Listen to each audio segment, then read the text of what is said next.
Good morning students. आज हम लोग चैप्टर 3 पढ़ेंगे motions of the earth. Our earth has 2 types of motions. हमारी पृथ्वी में कितने प्रकार की गति है? 2 प्रकार की। फर्स्ट है रोटेशन और सेकंड है रिवॉल्यूशन। रोटेशन का मतलब मैं आप लोगों को पिछले वीडियो में बताई हुई थी और रिवॉल्यूशन का मतलब फिर भी मैं शॉर्ट में अभी बता दे रही हूँ आप लोगों को। रोटेशन मतलब हुआ ये अर्थ है, अर्थ अपने एक्सिस पे जो घूमती है उसको हम लोग रोटेशन बोलते हैं। और रिवॉल्यूशन का मतलब वो अपने एक्सिस पे तो घूमने के साथ साथ क्या करती है, इस ऑर्बिट पे घूमती रहती है, इस पाथ पे पूरा सन के चारों तरफ घूमती है, उसको हम लोग रिवॉल्यूशन बोलते हैं। वो अपने चक्कर लगाने के साथ साथ वो सूर्य का भी चक्कर लगाती है। और जो वो रोटेशन करती है वह 24 आवर्स में करती है। 24 घंटे में एक रोटेशन वो अपने अक्ष पे 24 घंटे में एक बार घूमती है। एक बार यानी घूमने में उसको 24 आवर्स लगते हैं। और जो रिवॉल्यूशन होता है उसको पूरा करने में उसको 1 वर्ष का टाइम लगता है, पूरे 365 दिन और 6 आवर्स। तो 6 आवर्स के बारे में बताई थी कि 6 आवर्स जब 4 साल हो जाएगा तो 6 4 जा 24 हो जाएगा, जिससे 366 दिन हो जाएगा, जिसको हम लोग लीप ईयर के नाम से जानते हैं। लीप ईयर में जो दिनों की संख्या होती है वो क्या होती है? 366 दिन होती है। ऐसे हम लोगों को ईयर में 365 डेज होते हैं। तो ये जो घूमा वो रिवॉल्यूशन हुआ, और जो अपने यहाँ घूमी, जो अर्थ अपने एक्सिस पे घूमी, उसको हम लोग रोटेशन बोलते हैं। ये 2 प्रकार की गतियाँ पृथ्वी में होती है। Effects of rotation of the अर्थ। जो अर्थ अपना रोटेशन जो करती है उसके कुछ न कुछ, हर काम का कुछ न कुछ प्रभाव पड़ता है। तो इसका भी कुछ प्रभाव होता है। तो इसका सबसे मेन प्रभाव जो है, due to the rotation of the earth day and night occur. जो सबसे बड़ा प्रभाव है वो क्या है? उसके कारण ही दिन और रात होते हैं। रोटेशन के कारण ही दिन और रात होते हैं। सेकंड है इफेक्ट्स ऑफ रिवॉल्यूशन।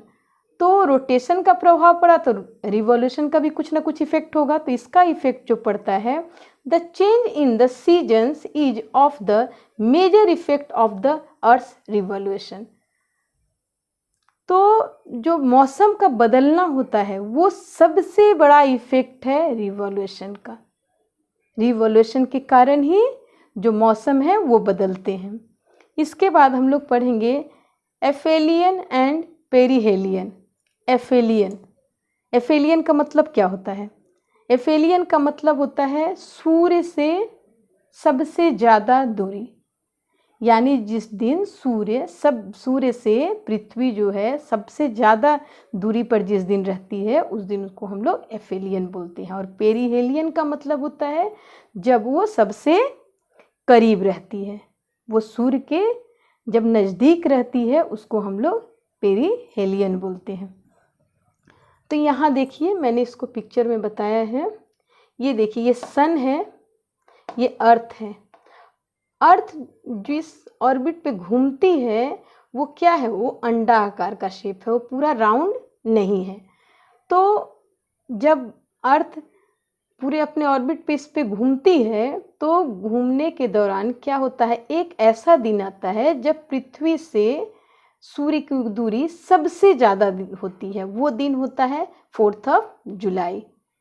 4 जुलाई जो है उस दिन सूर्य से पृथ्वी सबसे ज़्यादा दूरी पे रहती है, 151 मिलियन किलोमीटर। उसको हम लोग एफेलियन कहते हैं। फिर है 146 मिलियन किलोमीटर जब पृथ्वी सूर्य से दूर रहती है, उसको हम लोग बोलते हैं पेरिहेलियन। वो कब होता है? 3 जनवरी, 3 जनवरी को होता है। किसी किसी बुक में ये 4 जनवरी भी दिया हुआ है, लेकिन 3 जनवरी होता है।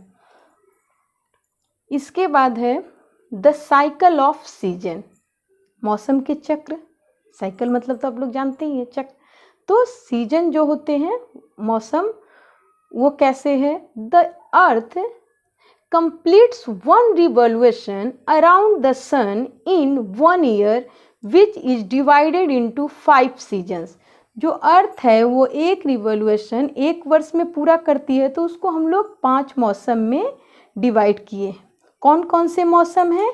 फर्स्ट है स्प्रिंग, सेकंड है समर, थर्ड है रेनी, फोर्थ है ऑटम, फिफ्थ है विंटर। बसंत ऋतु, गर्मी ऋतु, वर्षा ऋतु, इसके बाद है पतझड़ ऋतु और शरद ऋतु, ठंडी की ऋतु।